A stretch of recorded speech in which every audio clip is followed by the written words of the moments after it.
Hello, hello, hello, hello, hello, movie fans out there, movie fans everywhere, ATL sports movie fans that are not fan of sports or ATL.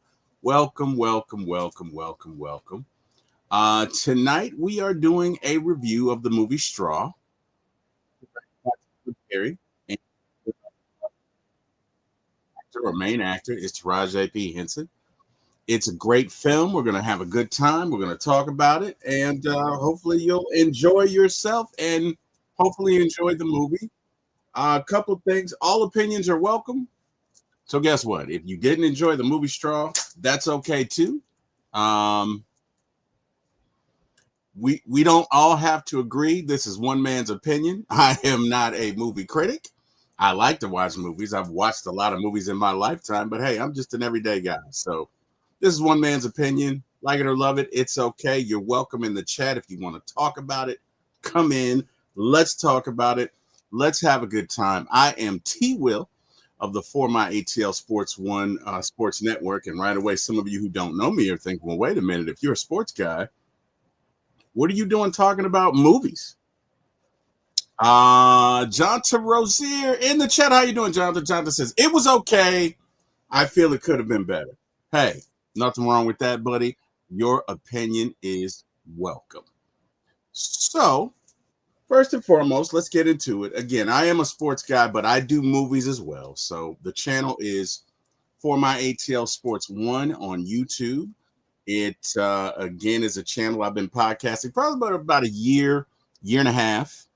And I started out doing sports with just ATL and have always loved movies and since have gotten into movies and TV. So this is just a preview of the movie Straw. We'll be talking about it. We'll get into it. There are some spoilers. So if you haven't seen it and you don't want it to be ruined, this may not be the podcast for you because we're going to talk about everything. We're going to talk about everything. Let's see. Jonathan says, how did you feel about the movie? Honestly, Jonathan, I loved it. I loved it. And sorry, guys. Some gnats got in here. Apologies. They are so annoying. Anyway, uh, Jonathan, I enjoyed it because if you watch the movie to the end, it's not what you think it's about. I mean, yes, it is about an African American. Oh, yeah, my brother says great movie. Yes, indeed, Eric. It's not only about an African American woman's struggle, it's about number one, a woman's struggle. And number two, it's about class, right? Because again, she is not wealthy at all. She is not affluent at all. She has no support system.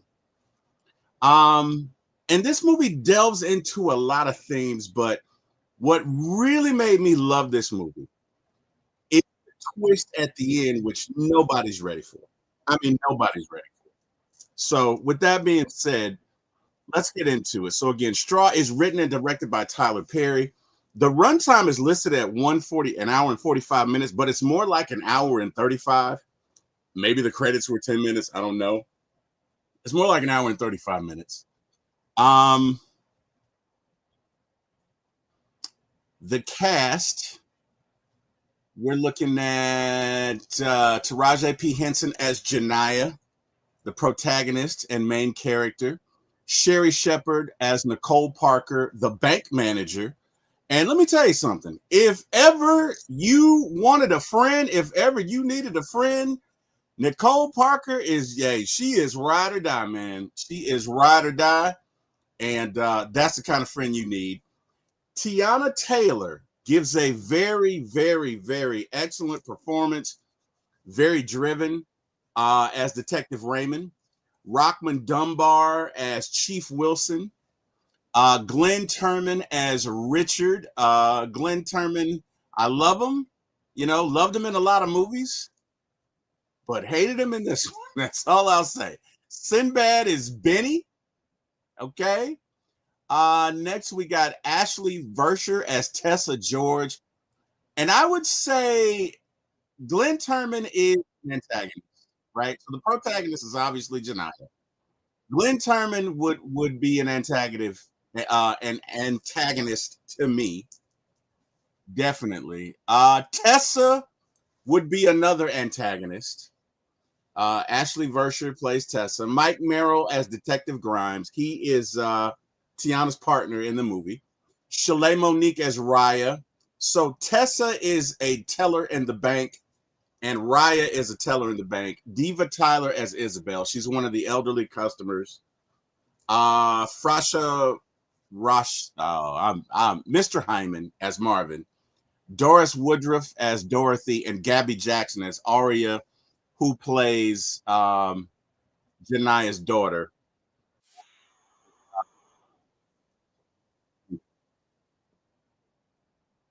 Some more folks we got in here. Derek Phillips is Agent Bryce, the FBI that shows up later on in the movie. Again, Mike Merrill is Detective Grimes. I think I've been through all of the folks on here. So these are my favorite characters. Okay, for a litany of reasons. Uh, Rajay P. Henson is gives an epic performance. Um, because this movie is not what you think it is. So a lot of people, I looked at a lot of reviews yesterday, and most of the reviews were surface. Oh, Tyler Perry is playing into the poor black woman trope. You know, it's just another down bad black woman movie, and it's really not. It's really not. This movie is about two things. Number one, it's about assumptions.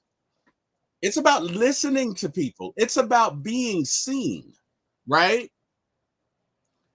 But first and foremost, there's Janiyah is not the only woman in this movie. Okay.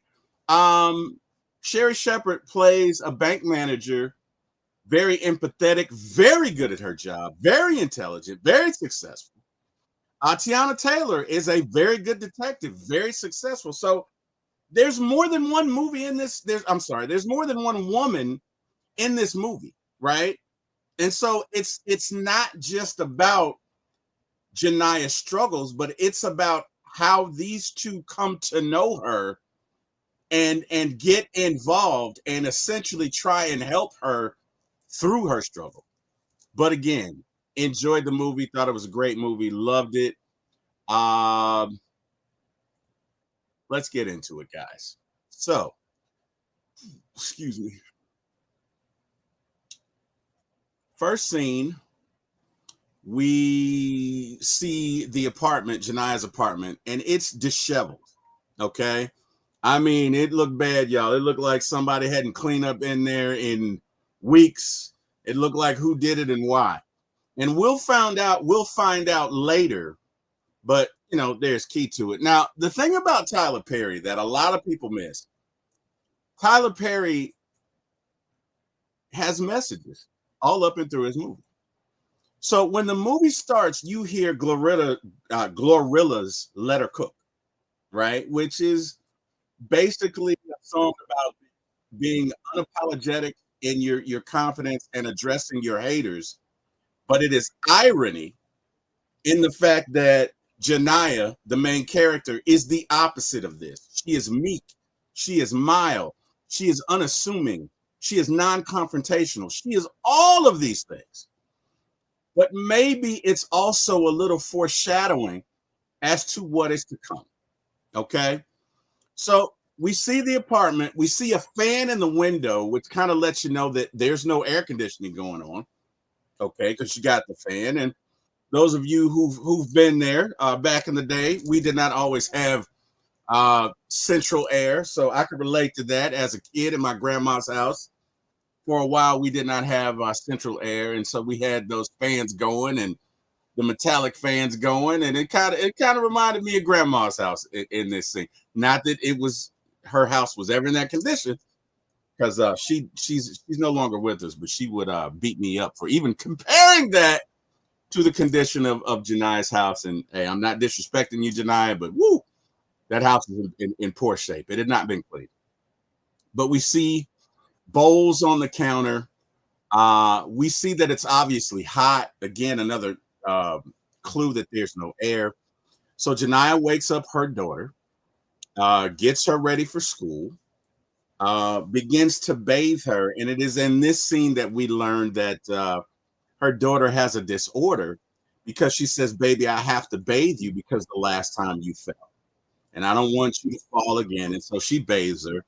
I believe her daughter looks to be maybe 6 or 7, possibly 8. Young girl, sweet girl. And, Janiyah gets her ready. They leave out. And again, this is Tyler Perry. Eric, my brother Eric says 8. Okay. Thank you, brother.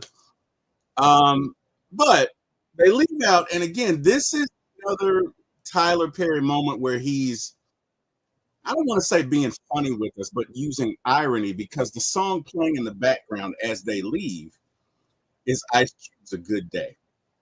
And trust me when I say, for Janiyah, this is going to be anything but a good day. Okay? This movie is a mixture of Falling Down, the old movie with Michael Douglas, A Terrible No Good Day, whatever that book is, whatever that movie is, and Fight Club. It's a combination of all these things. I'll explain why at the end, and you'll get it. But anyway, I just thought that was funny in that because this day is going to be anything but good for tonight with everything that's in store. So they leave out. As they're leaving out, um, they are approached by Benny, played by Sinbad, who is the homeless gentleman that Janiyah sometimes gives money. And look, Janiyah doesn't have any money to spare. Okay. In the beginning, her daughter was talking about how she needed $40 for lunch and how she's being ridiculed. But as she's leaving, Benny, she says, "Benny, I don't have anything today." And he looks at her and she decides to give him some money anyway. And so she does. And I think this displays just her kind heart, the fact that she's a giving person, the fact that no matter what happens, she's going to do her best to help. That's who she is at the core. Okay. Now, the landlord sees this and says to her, "Oh, you got money to pay her, but you can't pay me? Well, I done already filed the eviction notice. And look, if you don't have my rent here by 10 o'clock, all your stuff's going to be outside." She doesn't say stuff, but you get what I'm saying.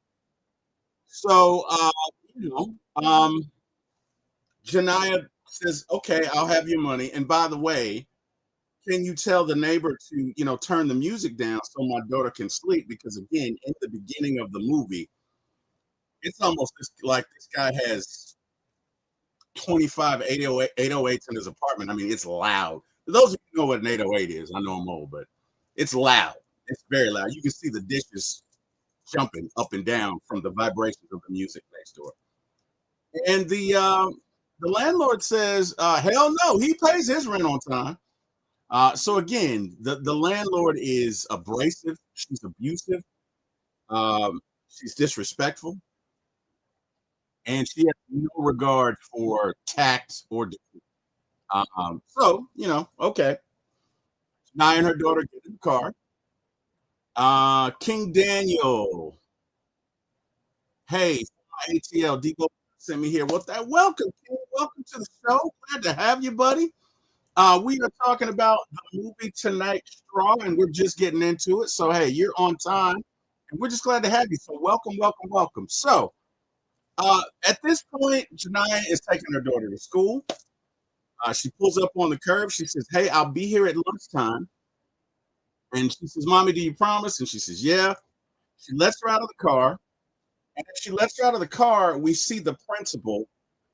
And the principal has a strange look on her face, right?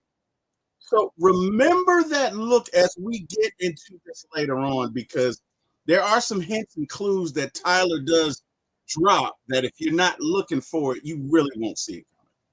Okay. King Daniel says, "I seen a sneak peek of the movie Straw last night." Now, King, I'm gonna tell you, we're gonna talk about everything. Okay, so there's some spoilers in here. So if you're the type of person that you don't want anybody to spoil it for you, I don't know. You might want to duck and look away at times, but we will be getting into the entire plot of the movie. But again, thank you for joining because I'm glad to have you either way. So Janiyah drops her off, promises to get her back. Her daughter goes inside the school. Janiyah goes to work. Now she works at a local grocery store. And when I tell you this place is depressing, it is depressing. It is the first of the month. And again, this is not me. This is not me talking down about anyone. Okay, because guess what? I've been through some time where there's too much month at the end of that money. That's right. I said too much month at the end of that money. I know all about that. So I'm not talking down about anyone or any situation. I'm merely just describing the scene. There are at least 70 folks in line, okay, between two lines, and they are angry. And you can clearly see this would not be your first choice in grocery stores that you would go to. Just giving you a layout, okay? So, Janiyah walks in, goes to the back, and there we meet Glenn Turman, who is her boss.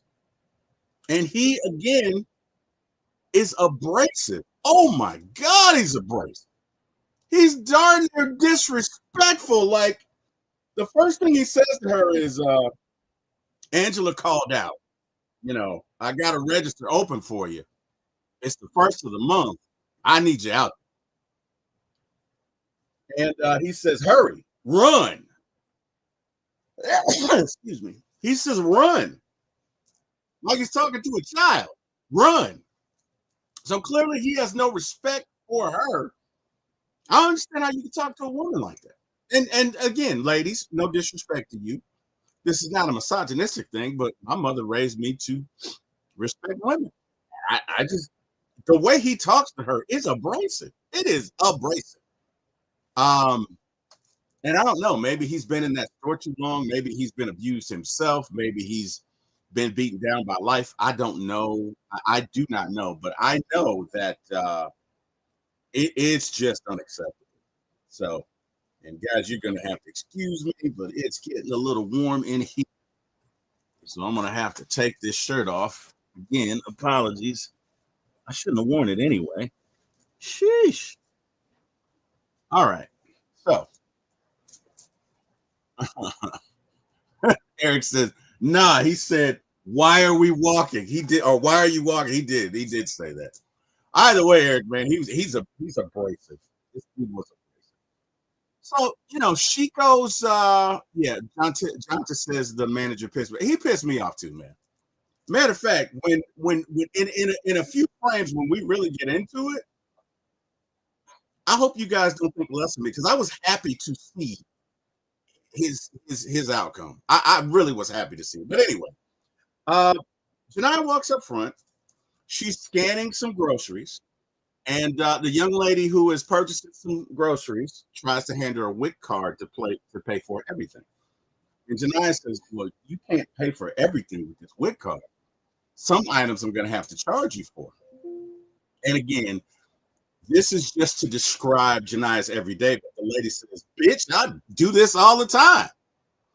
And she said, "Well, I don't know who does it for you, right? But that's not the policy." So this shows right here that Janiyah follows rules. My boy Debo is in the building. T Will, what up, bro? What's going on, Debo, my podcast partner? How you doing, man? Hope all is well. Good to see you tonight, brother. Good to see you. So the lady gets mad and says F you and leaves. And her boyfriend, who again I thought was just a chump, takes a bottle and throws it at Janiyah's feet. Right. So again, Debo says, y'all please share this out. Yeah, please do. Please. Thank you, Debo. And so right here, this is getting ready to be a terrible day, right? So he throws a glass at her feet. She has to go in the back. Oh, I'm sorry. And then the manager of the year, by the way, comes up and says, clean that up. He doesn't even address the fact that she's had a bottle thrown at her. He's asking if she's okay. He says, clean it up. Most always trying to do a slip and fall. So he has no regard for her safety whatsoever. Okay. All right. So again, bear that in mind. My brother says that's when I would have whooped his ass. Agreed, Eric. Agreed. I could not stand him. Between he and Tessa, oh my god, I couldn't stand him. Anyway, So while she's in the back, she gets a phone call. It's from her school. They're talking about her daughter's bruises and the fact that she fell and that they need for her to come down to the school. She says, "Well, I can't do that. I cannot do that right now. I'm at work."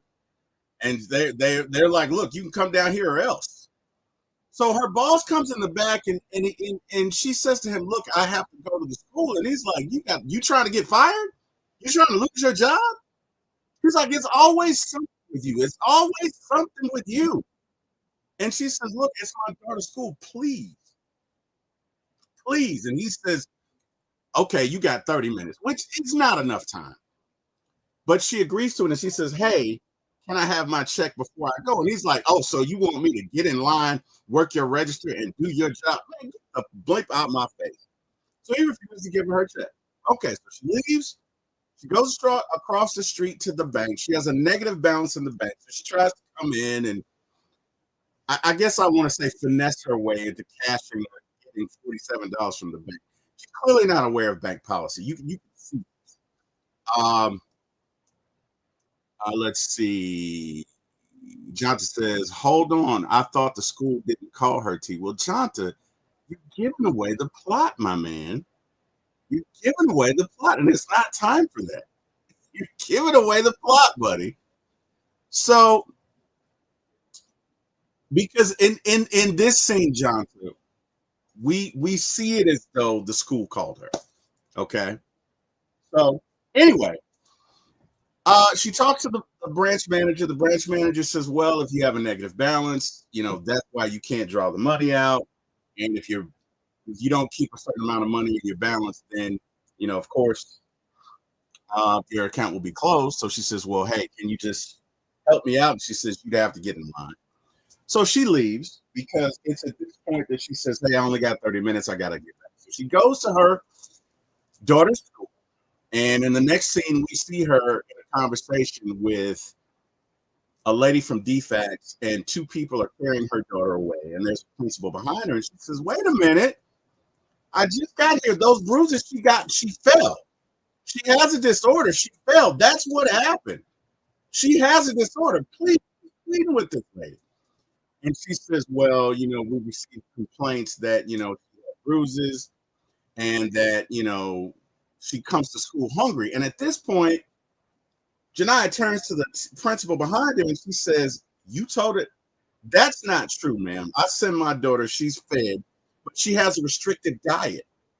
So there's some things we just can't get for her, but I make sure she eats." Then the young lady from DFAC says, "Well, and there have been complaints that she's not clean." She says, "Well, look, sometimes my gas is off, but I bathe her and she gets cold."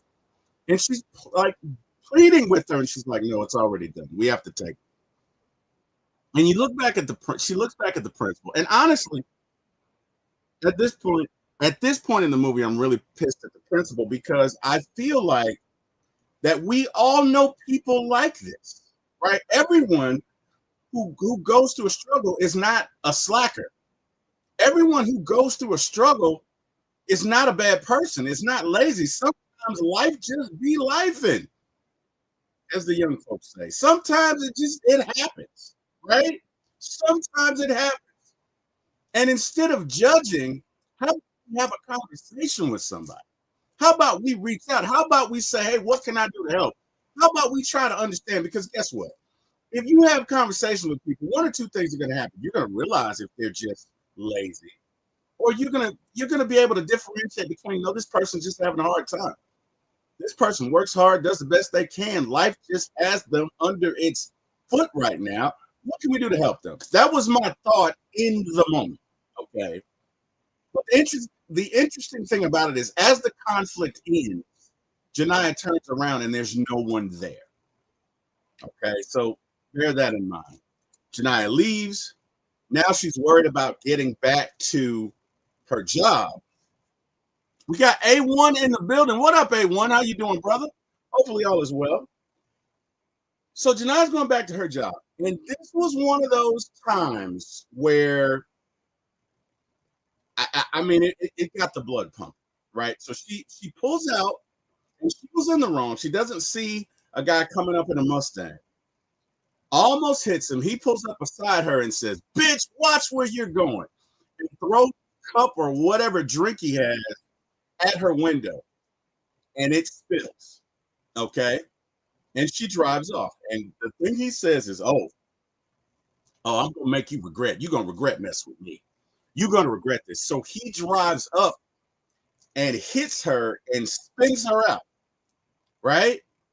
Then in the next scene, we see her. She's out.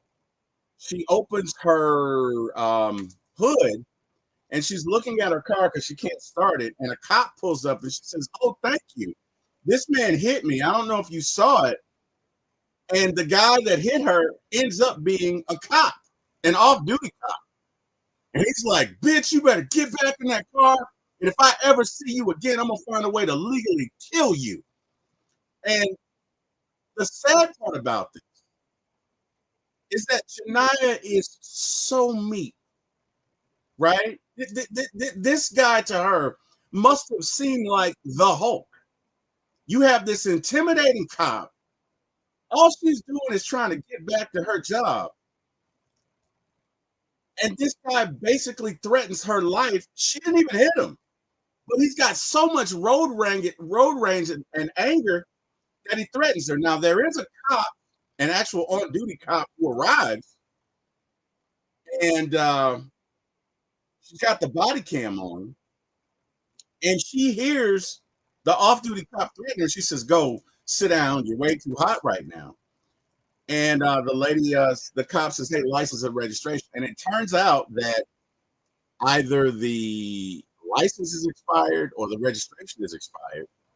And of course, the cop says, "I got to impound your car." And she's like, "Come on, again. When I told you this woman's having a bad day, she's having a bad day." So now her car is about to get towed. We got Demario in the building. What up, Demario? Eric says license. Okay, it was a license, Eric. I got you. Mario, what up to Will? Great performance by Taraji. Thank you, Mario. Mario is another one of my close friends. Of course, y'all know Miss Carrie, best producer in the world. Y'all know my brother. Y'all know A1. Carrie says, "I haven't saw Straw yet. I'm waiting for my best friend to watch it with her this week. Can't wait." And you will love it, Carrie.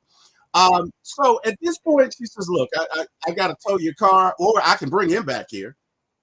And again, instead of her checking this guy, because once he threatened her, as far as I'm concerned, what he hit her, right? You can clearly see from the damage to her car that he hit her. He's a cop.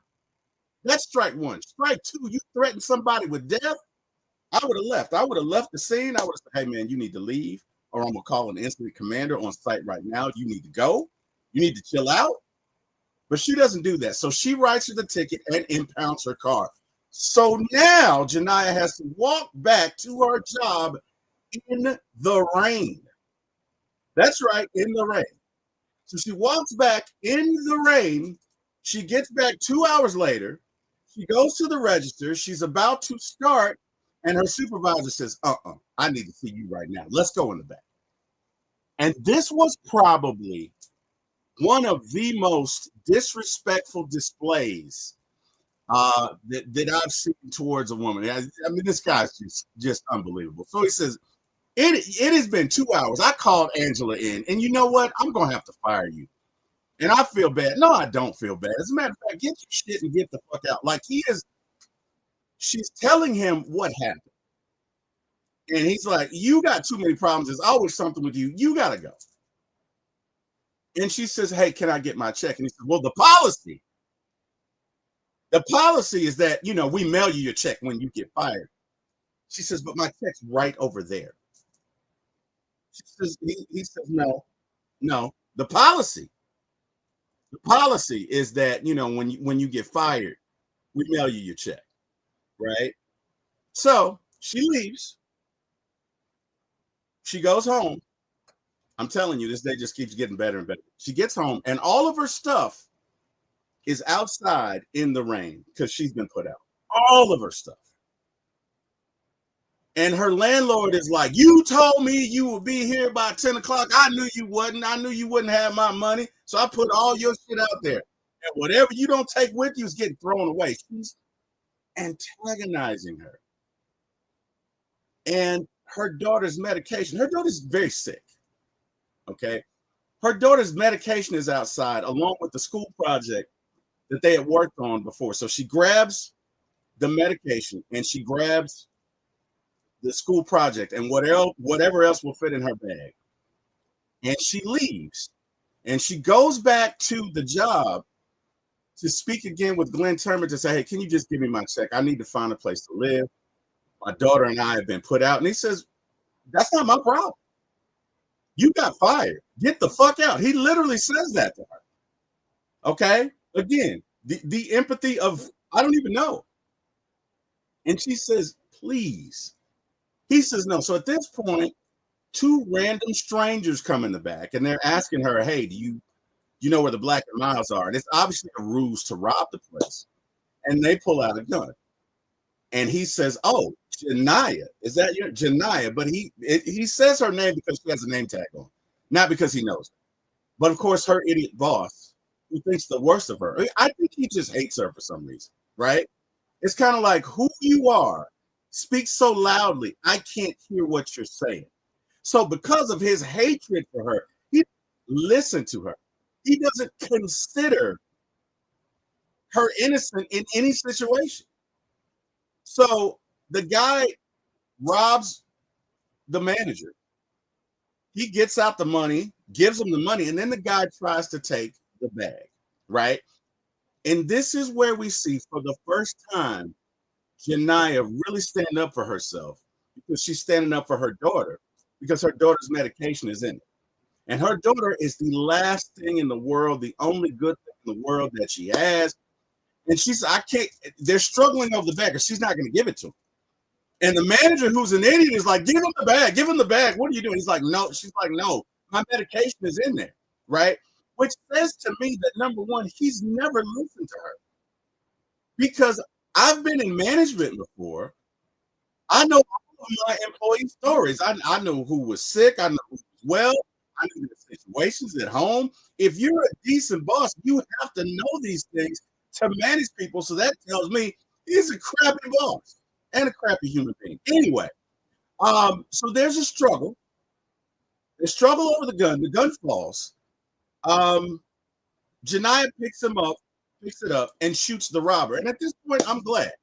I'm not advocating murder, but I'm glad it wasn't her. I got to be honest. I didn't feel bad about it. You know, hey man, ask a stupid question, get a stupid answer. Right? There are consequences to your actions. So of course, her stupid manager, her stupid boss is like, "Oh, you did this. You were in cahoots with him. You did this. He called your name. You about to go to jail. Oh, let's see what kind of parent you are now." And all of this in this moment is ringing in Janiyah's head. She's got all of the worries. She has no car. She has no place to live. She can't even get her check. Things are going really bad now. DFACS has her child. And this man is yelling at her, oh, you're going to jail. And he's gloating. In this moment, he's gloating. So you know what she does? You know what she does? She fires on his ass. Bam! And I got to be honest with you. I jumped up and cheered. Yes, I did. Yes, I did. Yes, I did. I didn't feel bad about it. I didn't feel bad about it. I did not feel bad because he was a bully. He was a bully. And you know what? Hey, whatever. He was a bully. So I don't feel bad that he met an untimely end. I was happy. I was glad because shame on you if you bully the meek. Shame on you if you bully weaker people who can't defend themselves. I have no sympathy for you. So hey, may you rest in hell. Anyway, here's the interesting thing. There's all this money on the table. She doesn't take the money. She just takes her check. Now, it's at this point that we start to realize that she's not necessarily all there. Because, and I'm not judging her again, she had the most horrible day. She was threatened by a cop. All the stuff was put out. Her daughter's taken by DFACS. Her car was impounded. I can understand you being a little distracted. Okay. But as we get it further and deeper into it, we start to see it's a little bit deeper than that. It's a lot more going on in this scenario. Okay, so she leaves and goes to the bank, and this is when it all goes down. And some of you are thinking, well, wait a minute, T Will, she just murdered somebody. What do you mean this is when it all goes down? Oh no, this is when it all goes down. So she knocks ironically at the bank door. They're about to close, and the manager who talked to her before remembered her and says, "Okay, let her in." So she walks up to the counter to cash her check, and she says, "Hey, can you cash your check?" And the manager knows her, and the teller Tessa, who is also an antagonist, by the way. I really did not like Tessa. I really don't. I really don't. I really don't. I really don't. I didn't like the manager at her job, but I might have disliked Tessa more. We'll get into it later. But Tessa says, okay, well, all I need is your ID. And at this point, she realizes, okay, either her license is expired or I think she says it was stolen, but she doesn't have her ID. Now, I don't know what led up to this. It was a lot going on. She doesn't have her ID. And Tessa says, well, look, I can't cash it without it. And at this point, it's like the universe is just beating her down. There is no relief. And in a fit of, I don't even want to call it frustration, but just exhaustion, she reaches down to get the gun and says, hey, I need you to cash this check. Now, in her mind, and this is why I say at this point, she has, I'm just going to go ahead and say, checked out. Okay. But she's thinking, I'm just going to pull this gun and get her this check, not realizing that these folks in this bank deal with money every day are going to take this as a robbery. And this is exactly what happens. They take this as a robbery. Now, she has a clear bag, and in the clear bag is her daughter's school project, which just happens to look like, you guessed it, a bomb. So, somebody triggers the silent alarm. Now, for those of you who don't know, when the bank triggers the silent alarm, 911 is going to call them. And that's what happens.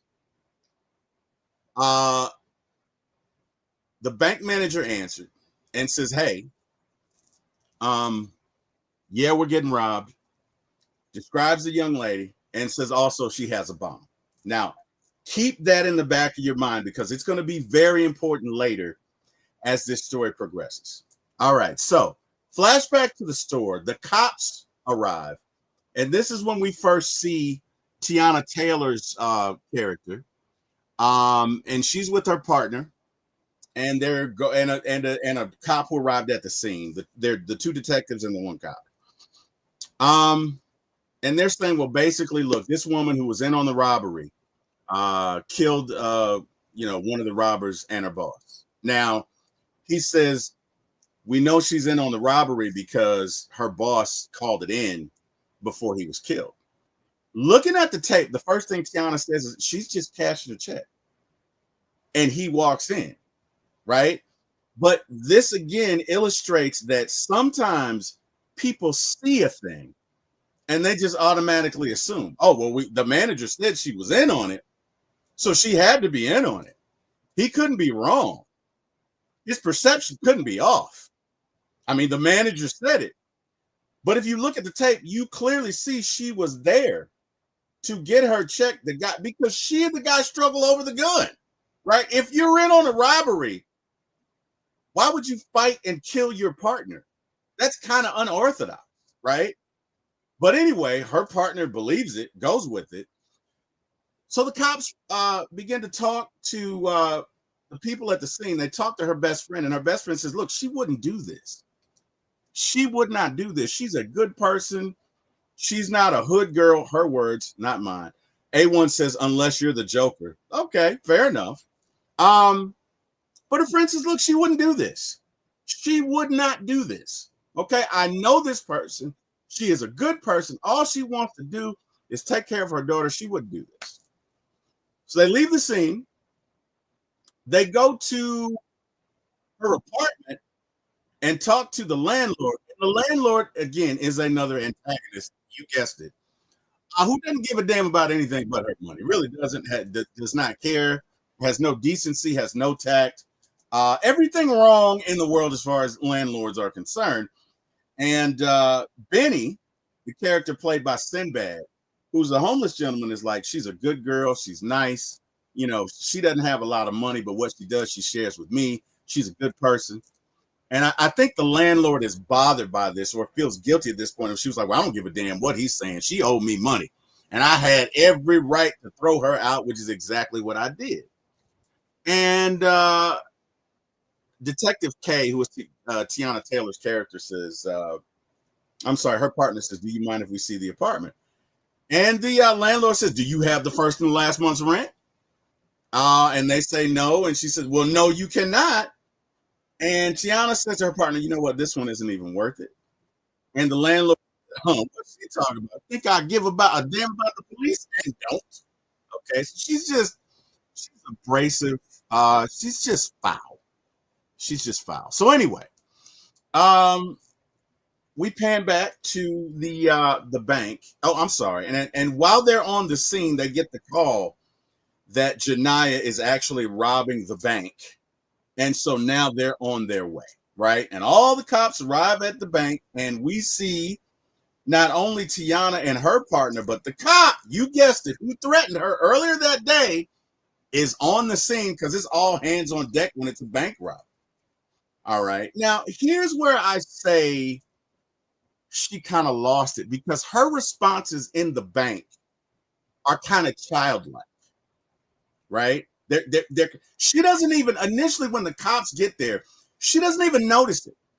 She's so focused and so engrossed at the fact that Tessa will not cash her check. You hear sirens all up and through there. She doesn't think anything of it, right? So she's engrossed in this thing. And the bank manager comes out to some of the other customers who are there. She lost it in the beginning. Yeah, I know, Eric. So some of the bank customers that are there, the manager goes up to and says, hey, we need you guys to leave. And they're like, what's going on? And she's like, we're being robbed. And of course, there's always that one dude that gotta be loud. What do you mean? And so Janiyah turns around and she's like, hey, can you come help me? Can you come help me? Because she won't cash my check. Still not gun in hand, right? Still not registering that these people probably think I'm robbing them. Okay. And so the manager comes up, she's talking to her. While this exchange is happening, one of the customers comes up and tries to take the gun. The gun fires. He then runs out along with the security guard. So yeah, security guard did an amazing job. He ran. All right. Left all the ladies in there and he ran. Bang up job. So now at this point, Janiyah's like, you guys did this to me, right? There's no accountability at this point because, again, she's lost it. And in this instance, she's almost childlike. She's like, what do you mean? Like, you call the police? Like, I'm just trying to cash my check, right? And at this point, they were getting all the money, you know what I mean, in the bank. And she's like, I didn't ask for this. I just want you to cash my check. Again, she didn't take any money from the robbery. She's not trying to take any money now. She's just trying to cash her check.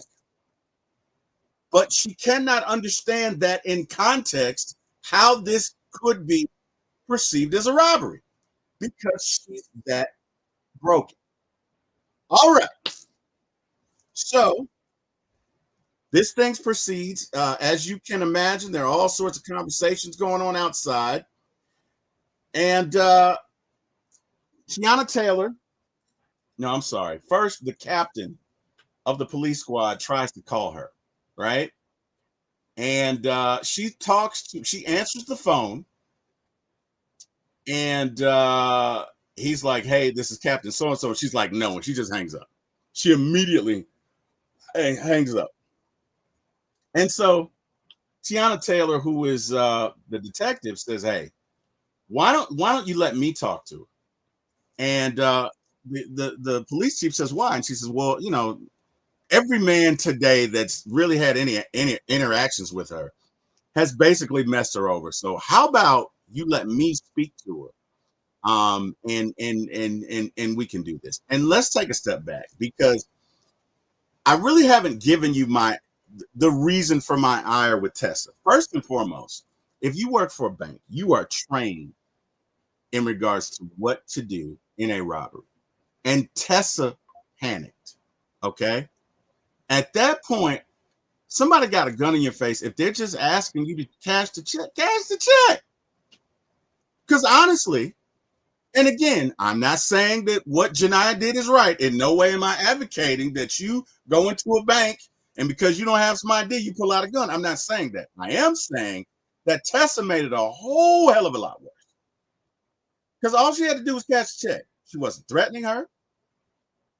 Tessa panicked. And this is odd because the branch manager was the total opposite, totally secure. Every interaction that the branch manager has with Janiyah is one of support and just trying to ease her burden. Really, just complete empathy. And Tessa is the total opposite. So that's why I kind of hated her. Anyway, at this point, cops call back. It's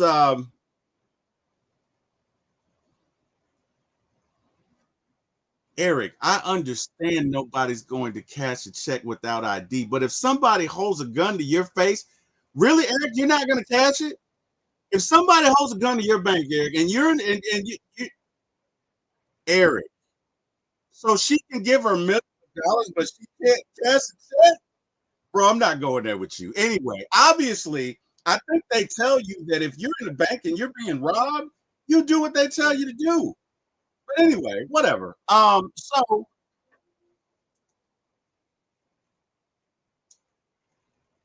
at this point, Tiana or Detective K, thank you, Eric. Thank you. I'm giving them all the money and the damn check. Absolutely. So Tiana introduces herself and they start to have a conversation. And it is at this point that we really see that Janiyah is right now a child in her mind. And she's like, I didn't do anything, waving the gun around. I just came in here to cash my check, and these people wouldn't do it. And this and this and this and this and this. And we see that she's really not there. Okay, because everything she's saying is, well, they did this. This isn't my fault. I just came in to cash my check. Blah, blah, blah, blah, blah, blah, blah, waving the gun around. And as she's waving the gun around, everybody starts to scream. And she says, why are you screaming at me? Stop it. Because again, she's in the sunken place right now. She's in the sunken place. Okay? So goes on. Uh, you've got Tiana Taylor's character, her partner, and the chief outside discussing this. And the conversation is her partner feels like, well, yeah, she was in on it. And Tiana says she wasn't in on it. Everybody that we interviewed says she was a great person. Okay. We see on the tape that she was just trying to cash her check. She was trying to cash her check. This happened and she snapped. What's the difference? Look, let's give her some latitude. Let me work with her. Let me see what we can do.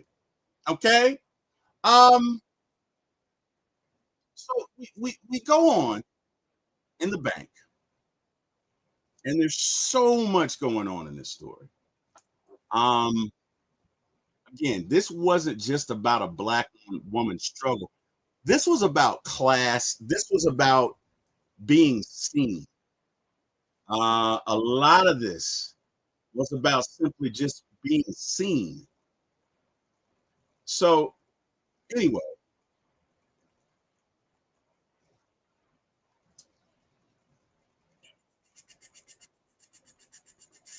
sorry about that.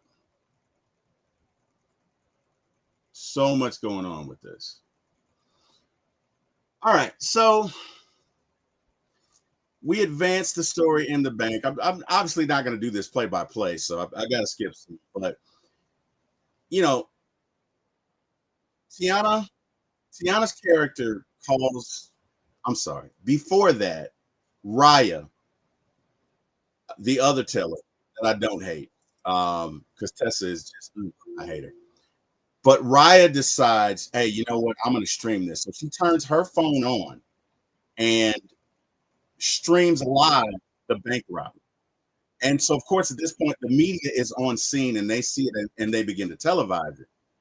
And Tiana Taylor's character calls her back. Okay. And this right here is what I would call a turning point in the movie. Because to this point, everybody's just hearing about this robbery, but they have the conversation. And she proceeds to tell her, look, I just want to get back to my daughter. My life is so hard. My boss fired me because I couldn't get back on time. He fired me. I told him I needed my check. He wouldn't give me my check. He fired me. My landlord put me out. All I needed was 3 days and she couldn't wait. And she put me out. On my way here, I got attacked by a cop, threatened my life. And as she begins to go deeper and deeper and deeper into this, everybody watching this, in all the hoods, in all the barbershops, in all the stores, everywhere is watching this. And public sentiment turns for her because people can relate. People can relate. And she tells them about everything that has happened to her on this day. And she says, I can't even afford my daughter's medicine. I worked so hard. And I guess the reason that this connects with me is my mother was not always married. And I remember days when we didn't have anything to eat but breakfast food. Some of y'all might not know that. Some of y'all might not have ever experienced that, but I remember there being too much month at the end of that money. Now, I didn't know we were poor at the time because I'm a kid, but we ate breakfast food every day because that's all we could afford. My mama took care of me, okay? But it was all on her, and I remember that. Now, the difference is my mama had a support system. My mama had my aunties and my grandmother and my godmother. Janiyah doesn't have that. Janiyah doesn't have anybody. So in this phone call, which is being televised, she really connects with the audience out there. And she really connects with Tiana Taylor's character, Detective K, because Detective K says, look, I was evicted when I was about 8 years old. I remember how that felt. And I told my mother I loved her. And she tells her this because what she's really saying in this moment is that your daughter loves you. I know you're struggling right now. I know you're having a hard time right now, but your daughter loves you. So just hang on, right? Hang on. I know y'all. I know some of y'all have been there. Some of y'all have never had a day like this where nothing goes right, where everything you try and do blows up in your face. And sometimes you just need a word. You just need encouragement from somebody. And that's what this is. And for just a moment, there's a brief connection. And she says, we got to talk about you coming out. And Janiyah says, not with that cop out there. No, and hangs up. King Daniel says, I'm enjoying your live ATL. It's very excellent. I'm liking every second of it. Thank you, King. I appreciate it. Thank you. A1 says, if she asked me to dance, I would have been tap dancing. Whatever you ask is yours right then. Eric Parker says, Tessa was acting like a real hostage in a bank robbery. I wasn't. Eric, you just like her. Okay? Hey, my brother likes pretty ladies. Okay? Because that's all this is. I know you're not defending Tessa right now, Eric. I know you're not. Because you just like her. Okay? And that's fine. You can like her away from this movie. But damn it, Eric, she was a terrible person. You know it. You know it. I hated Tessa. We'll get into why later. Tessa's I can't stand her. Eric, you just like her. And the minute you can admit that to yourself, you be all right. You just like her because she's hot. She is hot, by the way. But anyway, she's kind of hot. I guess my brother thinks she's hot. Anyway, guys, literally for those in you chat, Eric Parker is my literal blood brother. So that's why this is a brother thing. I'm not coming at him directly. I want this is how you treat your guests. No, this is my brother. I've known him for years. So, it's okay. And he really does like her, by the way. It has nothing to do with her character because she's not redeemable. He just finds her attractive, which is why he's going so hard for her. That's all he's doing. Anyway, you distracted me there. You nonsense. So where was I? Okay, sorry, guys. Jeez, got me with that. So they make this connection. Um, you just want somebody to agree with you, and you think she's attractive. You know what you didn't do, Eric? You didn't deny it. So whatever. Anyway, and Eric, I know you're not going to agree with me. We've never agreed. Well, we agree on the Falcons, but we argue all the time. Why would you agree with me now? Anyway, so again, as this thing plays out in the bank, okay, two things happen. As she lays out her story, everyone in the bank, with the exception of Tessa, opens up her heart. They basically begin to have empathy for her. Now, a couple of things happened before this, and I'd be remiss if I didn't say it. Okay, but there are three elder people in there, and two of them initially in the beginning expressed judgment. So the one of the elder ladies says, or one of the elder people says, "Hey, we didn't do this back in my day. We didn't rob. We didn't do this." Now, this is before her impassioned speech. Okay. And there's an elderly couple that's in there, and the man is like, "I went and fought the war. And what did I come back to? I did this for this, I did this, and you come out and do this." Basically, he's saying, because of my struggles, you have an opportunity and you're not doing anything with it. Now, this essentially is judgment.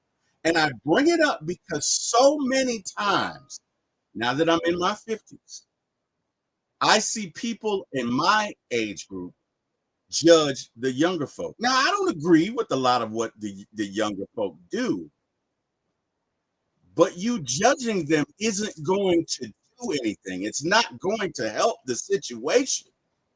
If we, as a collective body, are going to advance, young and old have to be together. Now, the young folks have to listen, or maybe they don't. But even if they don't, you judging them is not going to help. They know nothing about this lady. They know nothing about this situation. I don't understand that they're inconvenienced and they're bothered, but it does nothing. It does nothing but push her further away, right? So I'd be remiss if I didn't say that. Anyway, the older couple, basically says, "Look, I'm about to leave," and she lets them leave. They walk out. She doesn't shoot them. So that's four people that have left now. The original customer who tried to get the gun from her, the security guard, such a brave young man, and the elderly couple, they leave. And so now,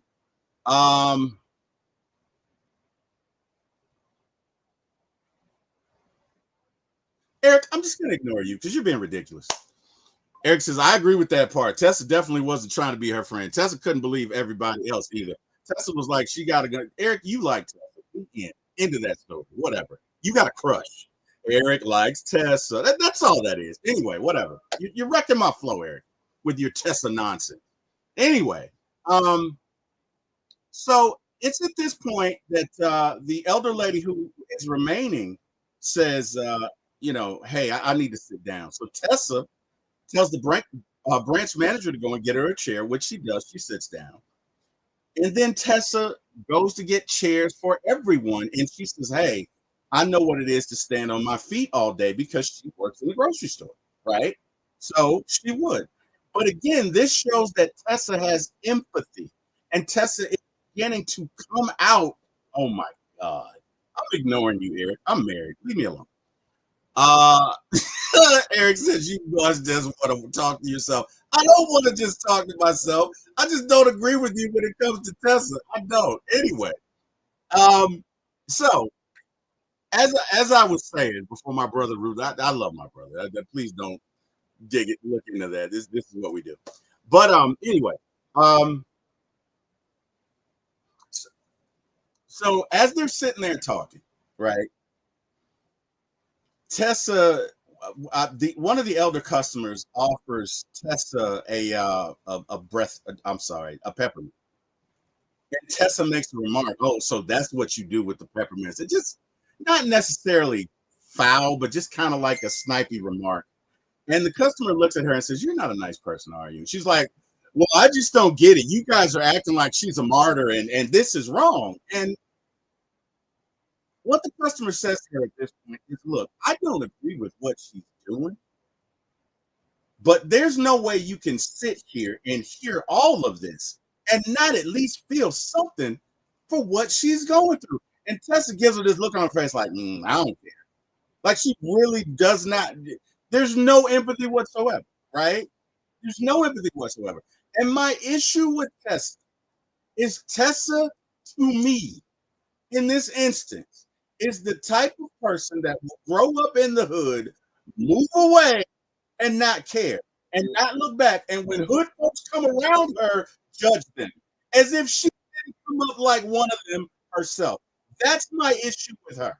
Okay. Because we're being real. This whole thing started because Tessa wouldn't follow procedure. Look, if somebody's got a gun in your face, give them what they want. You got cameras. If she'd have just cashed her check and not freaked out and made it worse and turned it into a situation, we wouldn't be here, right? But Tessa says nothing about that. The entire time she's there, she's like, she wants to kill me. She makes it about her, right? And if you really think about it, Tessa put all of them in danger. Because if Tessa would have just kept calm and been like, here you go, she walks out, it's not even an issue. You got her on camera.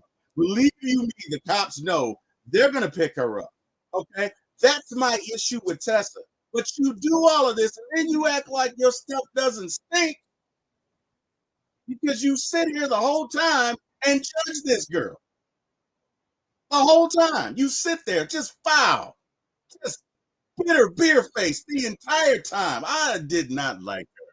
I did not like her one bit. All right. So, story goes on. My brother says Tessa represented how most people act when you have them at gunpoint. Eric, I get that, but she works for a bank. She's trained, right? It's not like you're robbing a customer, right? She works at a bank. They're trained from day one, in and out. They're trained how to deal with this, right? I'm not saying you shouldn't be upset, but Tessa escalated it anyway. Whatever. So they're sitting around, they're having conversations. Anyway, they're sitting around, they're having conversations. Um,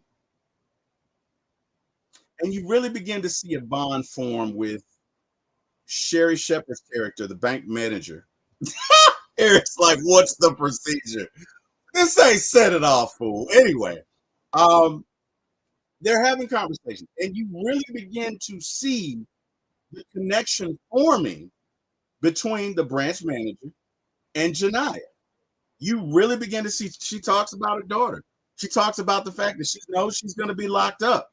She talks about she even says, "Hey, can you take my daughter?" And before that, taking a step back, I believe Janiyah was cold, and the branch manager brings her into her office and offers her her jacket. And Janiyah smells it. She's like, "Oh, it smells so good. That's a beautiful fragrance." And she says, "My husband gave it to me." And the first thing Janiyah says is, "Well, you really have to be careful who you have a baby with." And this again kind of alludes to the fact that she's been abused by men. Um, which is why when the chief calls, she didn't want to talk to him because she's probably got some sort of abused woman syndrome when it comes to men, right? And the interesting thing about this is that The branch manager is the total opposite of her. She's like, my husband is great. He does this. He takes care of me. I don't know what I'd do without him. And Janiyah says, you'd figure it out. You'd figure it out. But they really develop a bond. So fast forward, situation is progressing. Um,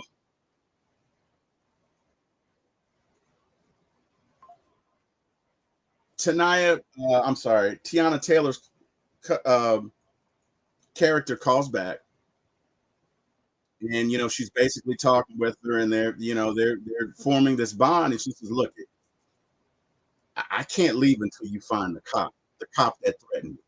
He's out there, and you need to find him." And they're searching for him. Okay, and they hang up. Things keep going on. Um, while this is going on outside, the FBI shows up, and those of you who know anything about protocol with the bank, if the FBI or SWAT team show up, it's not good because they're not there to negotiate. They're not there to be friends. They're not there to get you out safely. They're there to bring this thing to a conclusion. And if it means losing lives, then it means losing lives. Now, here's the thing. Outside is about, I'd say, 300 to 500 people who are there in support of Janiyah. Because remember, everything in the bank went out. Everything in the bank went out. And it was broadcasted. And so the people who saw it have now come down there, you know what I mean? And it's almost like free Janiyah, free Janiyah, free Janiyah. They got signs and everything. Now, granted, this is a movie. Okay, this is probably a little fictitious, but I'm not gonna say it can't happen. You do have people out there. They're in support of her. They're all there. They're all cheering. They're all excited. And the relevance of this is now that the FBI has shown up, if they go in that bank on some BS, it's going to be a riot. It is going to be a riot. And so the FBI guy says, "Hey, we're here to take control. Da da da da. I want to talk to Janiyah." He calls in, and Janiyah freaks out. "I don't want to talk to him. No, I don't want to talk to you. I need to talk to Officer whatever, Officer K, because she knows about the cop." And he says, "Well, when you rob a bank," and she's like, "I didn't rob a bank. That's the whole point." And she gives the phone to the branch manager, and the branch manager's like, "Please, sir, just let us speak to the officer." Anyway, this thing goes on. Finally, they call her again. She gets on the phone with Tiana Taylor's character. And while she's doing this, her daughter's project is going off. Now, it's gone off several times in the bank before, but they think it's a bomb. So she's getting out and fidgeting with it, and they're all like, "No, no, no, no, no, no, don't do it, don't do it, no, no, no, don't do it, don't do it." And she turns it off, and she's like, "Why are you guys so upset? It's just my daughter's school project." And they're like, "It's not a bomb?" And she's like, "No. Is that what this is about? Is that what this is about?" And as soon as she says that, Tessa's old snitching ass. She's like, "Oh, I gotta use the bathroom. And you know what she's about to do. She's about to go in the bathroom and write a message saying the bomb is fake, blah, blah, blah, blah, blah." Now, the importance of this is the bomb is the only thing keeping the FBI from storming that place, right? And as Janiyah is having a conversation with the bank manager, and she says, "Call him and let him know," right? Which lets you know she is still not all there because in her mind, well, all you got to do is call him and everything will be okay. No, it's not. No, it's not. The situation is you're going to jail and it's bad. And you need to recognize that. And the branch manager says to her, "The only thing keeping the FBI from storming in here is that we have procedures when it comes to somebody having a bomb. I don't think we need to tell them that. I think you need to surrender." Okay? Now, at this point, this is one of my favorite points. So the FBI agent decides we're just going to storm the building. And Tiana Taylor's character says, "Well, wait a minute. She's already told you she's going to come out. All we have to do is show her the cop." Now, at this point, they found out who the cop is. And this is one of my favorite, favorite, favorite, favorite parts in the movie. Because the The cop who the cop who was on the scene who wrote the ticket, Tiana Taylor's partner found her, and he says, "Tell her what you did." And she's like, "I wrote the ticket." And she's being evasive. And she's like, "Okay, did you hit her?" She says, "No." She says, "Okay, well, who else was on the scene?" And she was like, "Well, I don't know who the other officer was." She was like, "Don't lie to me. Don't bullshit me. We're way past this." And she's like, "It's Officer so and so." And she says, "Well, did he hit her?" And she says, "I didn't see anything." She says, "Don't lie to me." She says, "Well, her." She says, "No, no, I'm sorry." Then she says, "Well, was her car damaged?" And she says, "Yes." And then the officer said, "It looked like he spun her. It looked like he tipped her."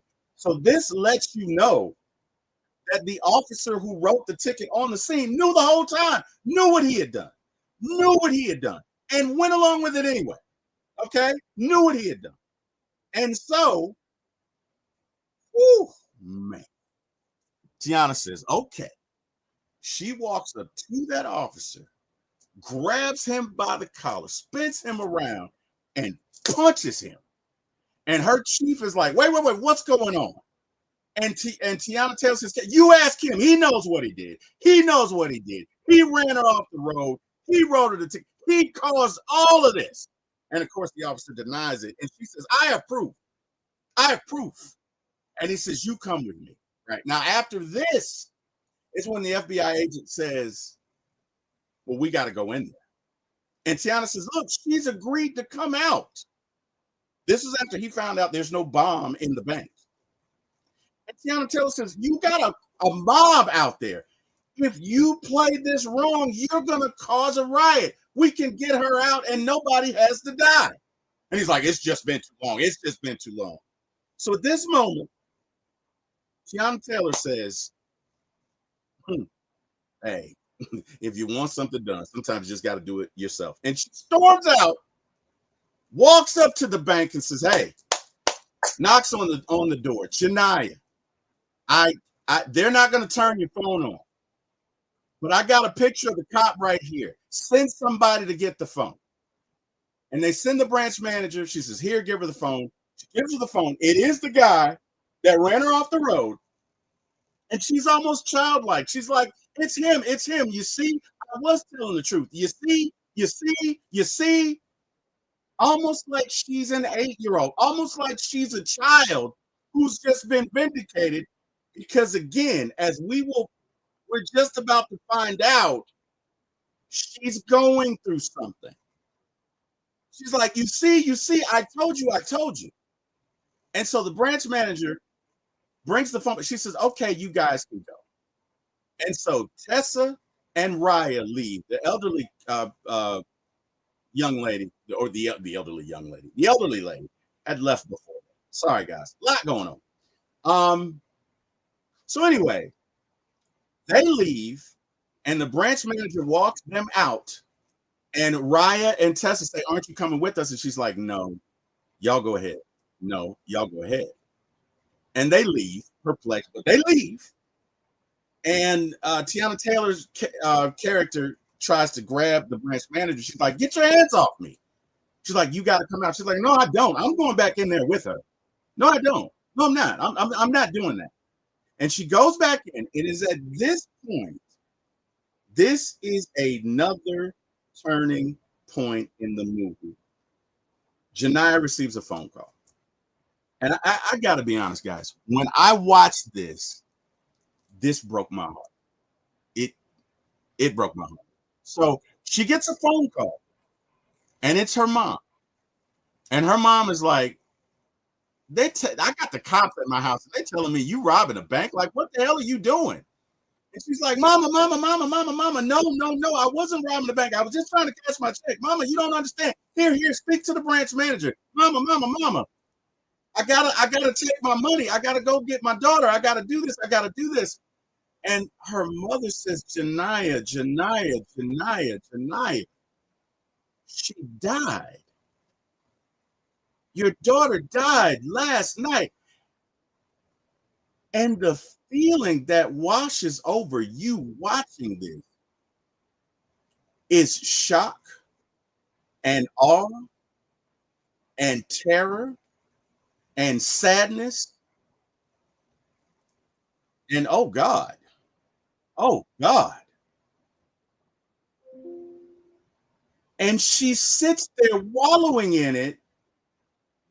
And now the memories come rushing back to her. And we see her in the hospital holding her dead child, crying, broken. And we see her at the beginning of the movie, but her daughter's not there. She imagined it. And she's reaching over, but her daughter's not there. But in her mind, she is. She's had a break from reality. And we see her walking out of her apartment, and nobody's behind her. But she doesn't know this. And we see her walk into the car, and we see her dropping off her daughter. And now we understand why the principal was looking at her so strange, because nobody's there. And we see her answer the phone, but it's a bill collector. It's not the school calling. And we see her arrive at the school, and the principal says to her, I didn't call you. Now, here's the thing that jumped out to me. All of this, even her yelling and screaming, had to take place in her head.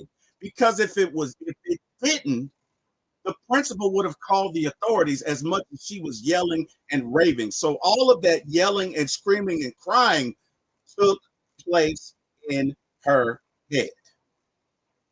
That's why I say this was some part falling down, some part no good, terrible day, some part Fight Club. Because if you've seen Fight Club, you know that the guy's partner was in his head. He doesn't exist. She imagined everything with her daughter. Now, the scenarios that took place outside of her daughter happened. The cop running her off the road happened. Her being fired happened. But everything with her child didn't. And she's broken because all of these things come rushing back. And it is in this moment, and I gotta be honest, y'all. This was hard. It was at this moment that the branch manager, she says, Janiyah says to the branch manager, my daughter died. And the branch manager says, I know. They told me earlier. And this touched my heart because the entire time she's in there, the branch manager knows her daughter's dead. She's trying to comfort her because she knows what she's lost. Even though she's afraid, even though she might think she thinks that Janiyah has a bomb, but sometimes God will place somebody in your path to walk you through. God will place a Jonathan for your David to get you to where you have to go. And this is who the branch manager is. I think they never say this, but I think she found out from the 911 operator when she talked to her that Janiyah's daughter had died. And so the entire repartee between them was basically the branch manager comforting her because she knows what's happened. And they kind of look at each other and have a moment. And she says, okay, we have to go. And in that moment, of course, the FBI kicks in the door and they shoot down Janiyah like she's a rabid dog. And I'm thinking to myself, what in the Trayvon Martin, what in the Sandra Bland is going on? And this is Tyler Perry playing fast and loose with our fears because this was in her mind.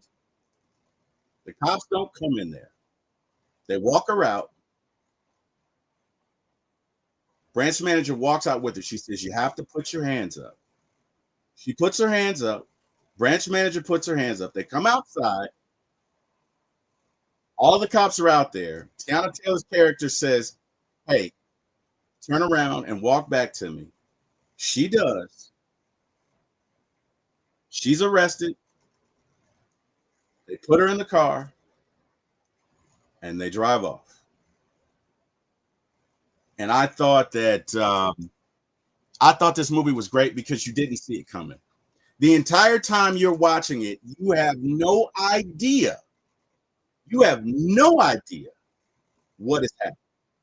So I looked at a lot of reviews yesterday, today, the day before, and most of them were, oh, it's just, it's a trope, it's a tired trope. Oh, it's just, you know, talking about the black woman's plight, the black woman. This movie wasn't about that. This movie was about someone that couldn't be seen more so than anything because of her socioeconomic status. This movie was about someone who had a breakdown because life got to be too much. This movie was about two very professional, supportive black women that if it were not for them, Shania would be dead. Two very positive black women who are the best at what they do in their field. Nobody's talking about that because we just want to see the negative. Because sometimes who you are speaks so loudly, I can't hear what you're saying. Now, again, this is one man's opinion. You don't have to agree with me. You can hate the movie, and you are well within your right to do so. Hey, man, I'm not judging anybody. Even Eric's love of Tessa's character, hey, he's my brother. First and foremost, I love him no matter what. Love you, brother. But you feel how you feel. But from this guy, I feel like this is one of Tyler Perry's best movies ever. Look, I'm not a movie critic. I can tell you a little bit about irony, a little bit about prose, a little bit about foreshadowing, but I'm not a movie critic. I didn't go to school to do this. I just go by how a movie makes me feel, right? People may forget what you do, they may forget what you say, they'll never forget how you made them feel. And this movie made me feel happy, it made me feel sad, it made me look at myself in ways, it made me think. It made me think. And if it's anything, any takeaways,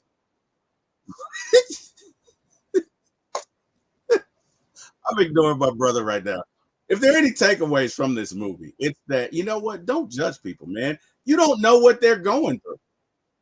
You don't know what they're going through. You don't know. You don't know what a person is going through. Don't judge them. If you can help them, help them. If you can't, just don't judge them. Because there, but for the grace of God, go I.